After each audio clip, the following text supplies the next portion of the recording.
జైవీమండి all of you అందరికీ నమో బుద్ధాయ. ముందుగా ఆషాఢ పౌర్ణమి బ్రహ్మ ప్రవర్తన శుభాకాంక్షలు మీ అందరికీ. అలాగే ఇక్కడ మనం ఈరోజు తథాగతులైనటువంటి గౌతమ బుద్ధుడు ఇక్కడ విగ్రహాన్ని మనం పెట్టుకున్నాం.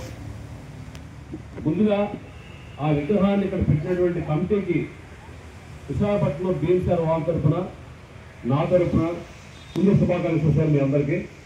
ఎందుకంటే ఎన్ఏడి ఫ్లైఓవర్ పైన ఉంటుంది విగ్రహం. నేను రోజు అంకాపల్లి కాలేజీకి వెళ్తుండేవాడిని. రోజు ఆ విగ్రహం చూస్తుండేవాడిని. ఎన్ఏడి దాటిన తర్వాత ఆర్టీసీ బస్సులో వెళ్ళి రావడం, మార్నింగ్ వెళ్ళి ఈవినింగ్ రావడం. సో లాస్ట్ ఇయర్ సార్ అందరూ చెప్పినప్పుడు విగ్రహాన్ని మార్పిస్తున్నాం, అది కొంచెం డ్యామేజ్ అవుతుందని. సో అది సక్సెస్ అయింది. అందుకని నా తరఫున మా బీఎంసీఆర్ వాళ్ళ తరఫున మరొకసారి కమిటీ అందరికీ నా యొక్క కంగ్రాచులేషన్స్. అలాగే ఈ విగ్రహాన్ని ఇక్కడ పెట్టడానికి మనం ఆశ్రమంది పెట్టలేం కదా. ఈ ప్లేస్ గవర్నమెంట్ ప్లేసు, అలాగే కొన్ని పర్మిషన్స్ కావాలి, కొన్ని అడ్డులు ఉంటాయి. అవన్నీ తొలగాలంటే మన డిప్యూటీ మేయర్ గారు డిఎన్ శ్రీధర్ గారు, అలాగే బ్రదరు మన కార్పొరేటర్ గారు వీళ్ళందరూ సహకరిస్తారే ఈ యొక్క విగ్రహాన్ని ఇక్కడ సక్సెస్ఫుల్గా పెట్టగలిగారు.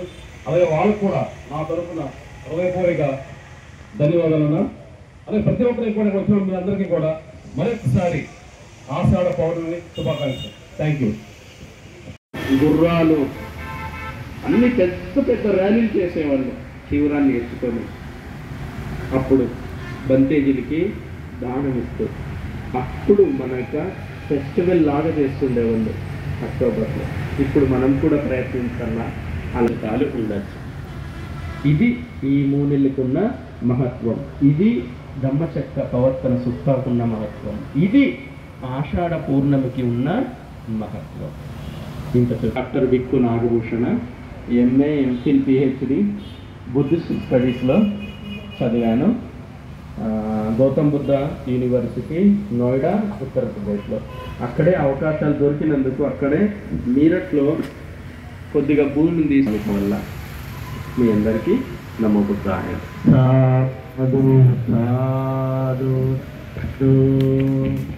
బుద్ధ నమామి, ధమ్మం నమామి, సంఘం నమామి.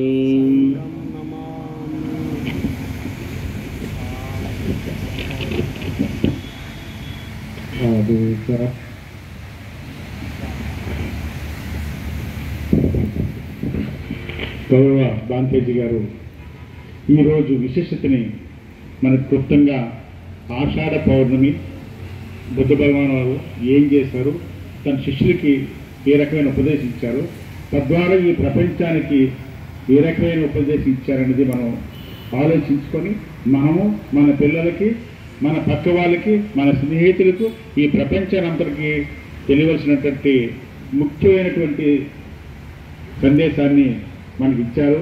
వారికి సదా గౌతమ బుద్ధుని జ్ఞానవనం తరఫున ధన్యవాదాలు తెలియజేస్తూ, ఇప్పుడు ఇంతటి చక్కటి పార్కుని తయారు చేయడానికి అహర్నిశల కృషిలో భాగంగా మన గౌరవ అధ్యక్షులు మాజీ మేయర్ గారు జిఎన్ శ్రీధర్ గారు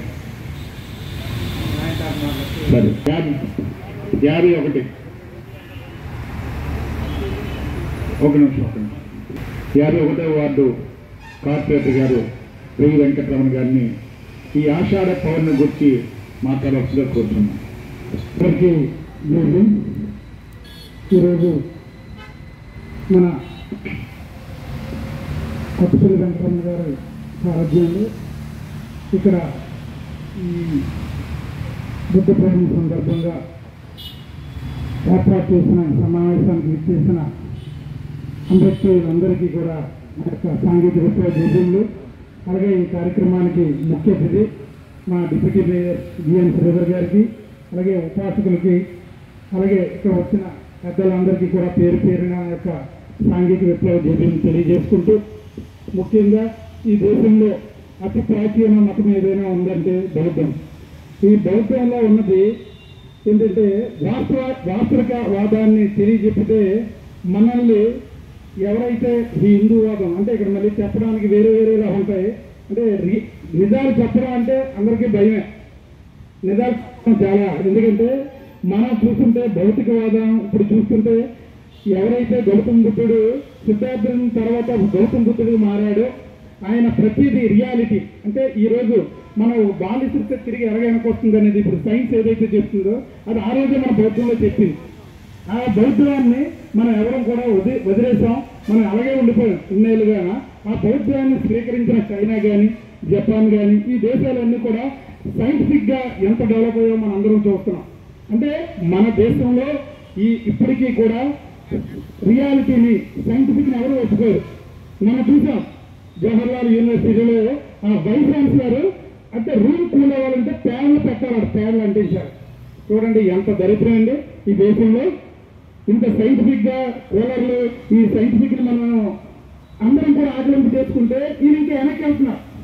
అందరూ దేశాలన్నీ ముందుకు వెళ్తుంటే ఇంకా మళ్ళీ మనం ఒక్కొక్క మెట్టి దిగి వెనక్కి వెళ్ళి ఇంకేదో చెప్తున్నాం. ఏంటంటే అంటే ఆకుదోశలు కాదు, ఇంకా నేను చెప్పేది అంటే మూఢనమ్మకాలు.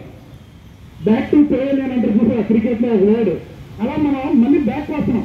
ఎందుకంటే చదువుకున్న మేధావులు దళిత మేధావులు అందరూ కూడా నిజాలను నిర్భయంగా మాట్లాడుతుంటే ఈరోజు ఆర్ఎస్ఎస్ భావజాలం అంతా కూడా నిజాన్ని ఒప్పుకుంటే రేపు అక్కడ నాయకత్వం ఎక్కడ పడిపోతుందని చెప్పేసి ఈరోజు మనల్ని అణగదొక్కడానికి యూనివర్సిటీల్లో దాడులు చూస్తున్నాం. అదేవిధంగా ఏదైతే వైస్ ఛాన్సలర్స్ ఏదైతే ఉన్నాయో అక్కడ ఉన్న ఛాన్సలర్ని కూడా ఎక్కడికెక్కడ అడ్డుకొని మనందరినీ కూడా తప్పించి మళ్ళీ మన పురాణాల్లోకి వెళ్తున్నారు.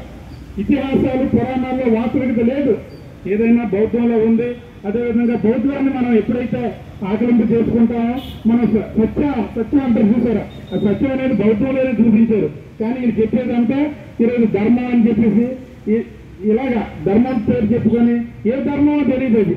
ఆ ధర్మాన్ని ఈ రోజుకి కూడా ఆకలికంగా అంటే ఆకతాయిగా ఆటవికంగా మనల్ని ఏ విధంగా అంటువేయాలనే ప్రయత్నాలు అయితే మాత్రం జరుగుతున్నాయి. దీన్ని మాత్రం మనందరం కూడా బౌద్ధం కానీ అదేవిధంగా మన అంబేద్కర్ అందరూ కూడా మేధావులు చదువుకునే వాళ్ళందరూ పుస్తకాలు చదివితే పుస్తకాల్లో ఉన్న జ్ఞానం అనేది మనకు అందరికీ వస్తుంది. కానీ ఆ జ్ఞానాన్ని మనకు దూరం చేయడానికి ఇప్పుడున్న పరిస్థితుల్లో పూజల పేరుతో అందరినీ మొత్తం నాశనం చేస్తున్నారు. కానీ మనకి ఏం చేయాలి, మనం ఎలా ఉండాలి, మన నడవడికి ఎలా ఉండాలని చెప్పేసి దాని మీద మాత్రం ఎవరు కూడా ముందుకు రావట్లేదు. ఎందుకంటే ఒక రాజకీయ పార్టీలో ఉన్నా సరే ఈ విధంగా ఉంటాను నేను ఎప్పుడు కూడా. ఎందుకంటే నిజాలు కానీ ఏదైనా వాస్తవికతను ఒప్పుకోవాలి.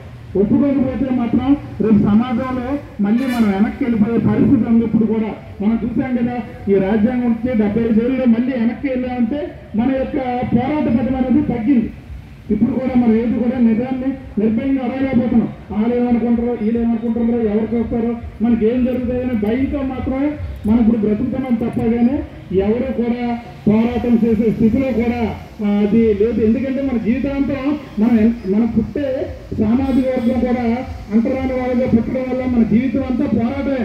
ఎక్కడ కూడా ధైర్యంగా నేను రాజకీయ నాయకుడిగా ఉంటే ఉండొచ్చు, నేనేదో ధైర్యంగా రాజకీయ నాయకుడిగా ఉన్నాను, అక్కడ కూడా నేను పోరాటం చేయాలి. ఎందుకంటే ఈ డిస్క్రిమినేషన్ ఎక్కడ పడితే అక్కడే ఉంది. ఎందుకంటే ఇది మాట్లాడతాడు, నిజం చేస్తాడు, ఇది అన్ని తెలుగు ఈడు ఎక్కితే రేపు రోజు మమ్మల్ని ఏదో ప్రశ్నిస్తాడనే ఉద్దేశంతో ఈ డిస్క్రిమినేషన్ ఎప్పుడు మనకు ఉంటుంది.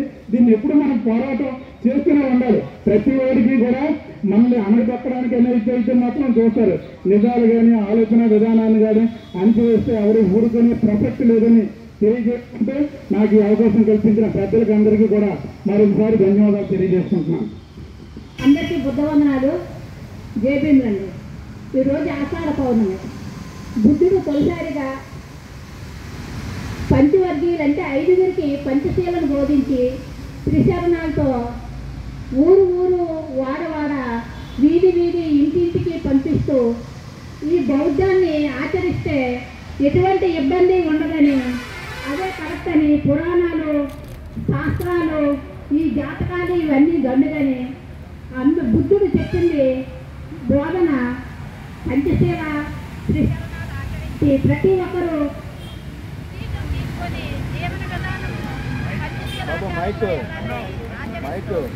బుద్ధ భగవాన్ గారు చదివించారు. జయదేవులే బుద్ధవందనాలు. అభివృద్ధి కోసం రాజ్యాంగంలో కష్టపడినటువంటి ఆ వ్యక్తి తాలూకా సందేశాన్ని కూడా వస్తుందిగా కోరుతున్నాం.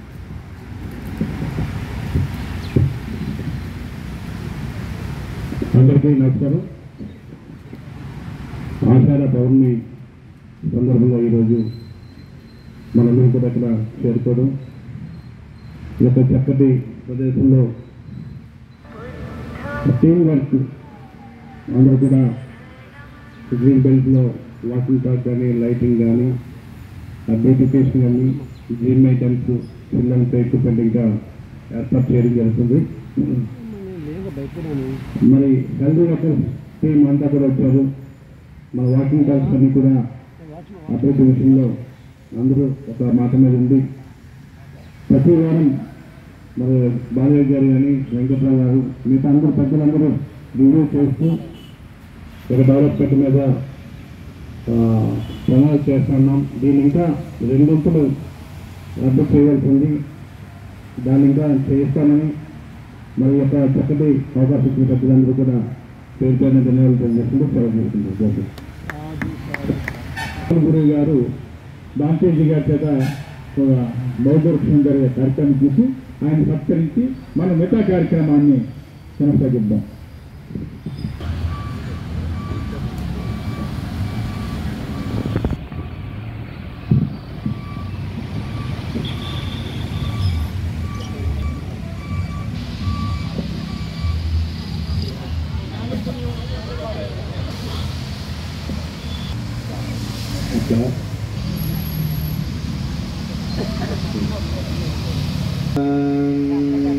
సాధు సాధు సాధు.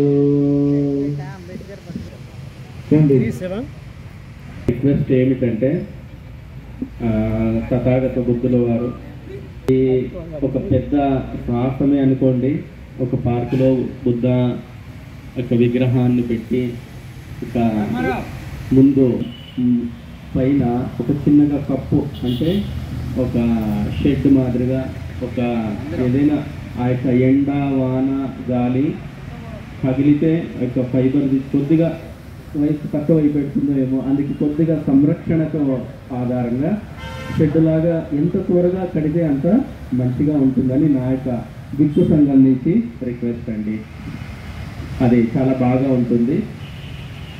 అందుకే మేయర్ గారిని, మళ్ళా వార్డు మెంబర్ గారిని, ఇక్కడున్న అంటే మేయర్ గారిని కూడా తరచూ పోయి అడగల, మేయర్ గారు ఎప్పుడు కట్టిస్తున్నారు అని. మర్చిపోవచ్చు, చాలా పనులు ఉంటాయి వాళ్ళకి. అందుకే ప్రతి ఒక్కరూ ఒక్కొక్కసారి అడుగుతుంటే జ్ఞాపకం వస్తుంది. అందుకే మేయర్ గారికి, మళ్ళా వార్డు మెంబర్ గారికి రిక్వెస్ట్ ఏంటంటే ఈ పనిని కొద్దిగా త్వరగా